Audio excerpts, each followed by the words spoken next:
शहर के मरकज में एक पुरानी अदालत कायम थी। इस अदालत की दीवारें पुरानी थीं, लेकिन उन दीवारों के अंदर फैसले हमेशा नए और जिंदा रहते थे। लोग कहते थे कि ये अदालत सिर्फ पत्थर और लकड़ी से नहीं बनी, बल्कि इंसाफ के बोझ से खड़ी है। इसी अदालत में एक काजी रोजाना अपनी कुर्सी पर बैठता था। ना उसका लिबास शानदार होता और ना ही उसका अंदाज सख्त, मगर उसकी आंखों में एक वजन होता था जो बिना बोले फैसला सुना देता था। काजी का नाम लेना जरूरी नहीं समझा जाता था, क्योंकि शहर के लोग उसे सिर्फ काजी साहब कहते थे। ये नाम ही उसके लिए काफी था। वो कम बोलता था, लेकिन जब बोलता था तो अल्फाज सीधे दिल पर लगते थे। उसके फैसले में ना गुस्सा होता था और ना रहम, बल्कि सिर्फ वो होता था जो कानून और सच का तकाजा होता है। रोज सुबह लोग अदालत के बाहर जमा हो जाते। कोई अपनी जमीन का झगड़ा लेकर आता, कोई कर्ज का हिसाब और कोई अपनी जिंदगी भर की कमाई बचाने की उम्मीद। काजी सबको एक जैसी नजर से देखता। उसके लिए हर शख्स सिर्फ एक मुद्दाई या मुद्दा अलह होता था, ना ज्यादा और ना कम। एक दिन अदालत में एक मामला पेश हुआ जो बाकी मामलों से मुख्तलिफ था। ये कोई बड़ी जायदाद का झगड़ा नहीं था और ना ही खून खराबी का किस्सा, मगर इस मामले के अंदर एक ऐसी कसक छुपी हुई थी जो वक्त के साथ गहरी होती चली गई। एक जवान शख्स अदालत के सामने खड़ा था। उसकी आंखों में गुस्सा नहीं था, बल्कि टूटे हुए भरोसे का दर्द था। उस जवान ने अपना बयान शुरू किया। उसने कहा कि उसके वालिद इस शहर के एक ईमानदार आदमी थे। उनकी वफात के बाद उन्होंने अपनी छोटी सी जायदाद छोड़ी। कानून के मुताबिक उस जायदाद का हिस्सा बराबरी से तकसीम होना चाहिए था, मगर उसका कहना था कि इस तकसीम में नाइंसाफी हुई है, और ये नाइंसाफी किसी और ने नहीं बल्कि खुद काजी साहब ने की है। अदालत में सन्नाटा छा गया। लोग एक दूसरे की तरफ देखने लगे। ये बात किसी को भी आसान लगने वाली नहीं थी। जिस आदमी के फैसले पर पूरा शहर भरोसा करता था, आज उस पर खुद इल्जाम लग रहा था। काजी ने अपनी कुर्सी पर बैठे बैठे गहरी सांस ली। उसके चेहरे पर हैरानी नहीं थी, बल्कि एक जिम्मेदारी का एहसास था। काजी ने जवान को पूरी बात कहने दी, बीच में न टोका न रोका। जब जवान खामोश हुआ तो काजी ने सिर्फ इतना कहा कि कानून के सामने हर शख्स बराबर होता है, चाहे वो काजी हो या उसका अपना खून। फिर उसने अदालत के मुंशी को हुक्म दिया कि इस मामले के तमाम कागजात और रिकॉर्ड्स पेश किए जाएं। अगला दिन इस अदालत के लिए भारी दिन था। फाइलें, रजिस्ट्री के कागज और पुरानी वसीयतें सब अदालत के सामने रख दी गईं। काजी ने हर कागज को इस तरह देखा जैसे वो पहली बार देख रहा हो।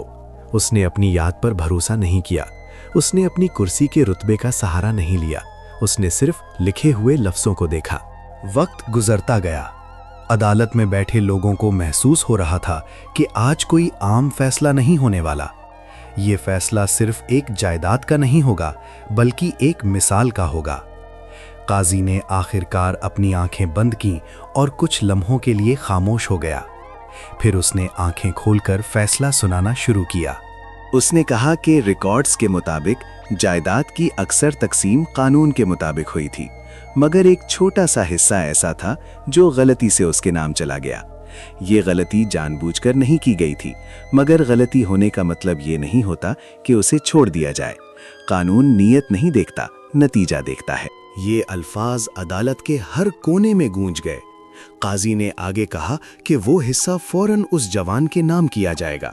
सिर्फ इतना ही नहीं, बल्कि जितना अरसा उस हिस्सा पर काजी का कब्जा रहा, उसका मुआवजा भी अदा किया जाएगा। ये कहकर काजी ने फैसला मुकम्मल कर दिया। कुछ लोगों के लिए ये सिर्फ एक फैसला था, मगर अक्सर लोगों के लिए ये एक इम्तिहान का नतीजा था। काजी ने आज अपनी कुर्सी बचाने का रास्ता छोड़कर अपने ज़मीर को चुन लिया था। उसने सबके सामने ये बात वाज़ेह कर दी थी कि अगर इंसाफ सिर्फ दूसरों के लिए हो तो वो इंसाफ नहीं होता। जवान की आंखों में आंसू थे, ना खुशी के आंसू और ना गम के, बल्कि तसल्ली के आंसू। उसने सिर झुकाकर फैसले को कबूल किया। काजी ने उसकी तरफ देखा और सिर्फ इतना कहा कि आज अगर मैं खुद को माफ कर लेता तो कल तुम्हें भी माफ करना मुश्किल होता। ये वाकया शहर में तेजी से फैल गया। लोग बाजारों में, मस्जिदों में और घरों में इसी बात का जिक्र करते रहे। कुछ लोग कहते थे कि काजी ने अपनी इज्जत कम कर ली, मगर ज्यादातर लोग ये समझ गए थे कि असल इज्जत उसने आज कमाई है। वक्त के साथ साथ काजी बूढ़ा होता चला गया। उसके बाल सफेद हो गए, मगर उसके फैसले का रंग कभी फीका नहीं पड़ा। लोग जब भी इंसाफ की बात करते, इस वाकया को मिसाल के तौर पर पेश करते। अदालत के दरवाजे से गुजरते हुए लोग आज भी उस दिन को याद करते जब काजी ने अपने ही खिलाफ फैसला दिया था। जिंदगी के आखिरी दिनों में काजी ने अपने मुंशी से कहा कि जब मैं ना रहूं तो मेरी कहानी को सिर्फ कहानी मत समझना, इसे एक याद दहानी समझना। कानून का वजन तभी बरकरार रहता है जब फैसला देने वाला खुद भी उस वजन के नीचे खड़ा होने को तैयार हो। काजी चला गया, लेकिन उसका फैसला रह गया। अदालत की दीवारें वहीं थीं, कुर्सी वहीं थी, मगर उस कुर्सी पर बैठने वालों के लिए एक नया मेयार छोड़ दिया गया था। वो मेयार ये था कि इंसाफ सिर्फ कहा नहीं जाता, निभाया जाता है, चाहे उसकी कीमत खुद को चुकानी पड़े। ये कहानी किसी अफसाने की तरह शुरू नहीं होती और ना ही किसी ड्रामे पर ख़त्म होती है। ये कहानी एक उसूल पर ख़त्म होती है, और वो उसूल ये है कि जब काजी अपने आप को कानून के सामने पेश कर दे, तभी अदालत हकीकत में अदालत बनती है। आज की कहानी यहीं खत्म होती है, मगर राज अभी बाकी हैं। अगर कहानी ने दिल को छू लिया हो तो राज लोग को सब्सक्राइब करें, क्योंकि हर कहानी एक नया राज होती है।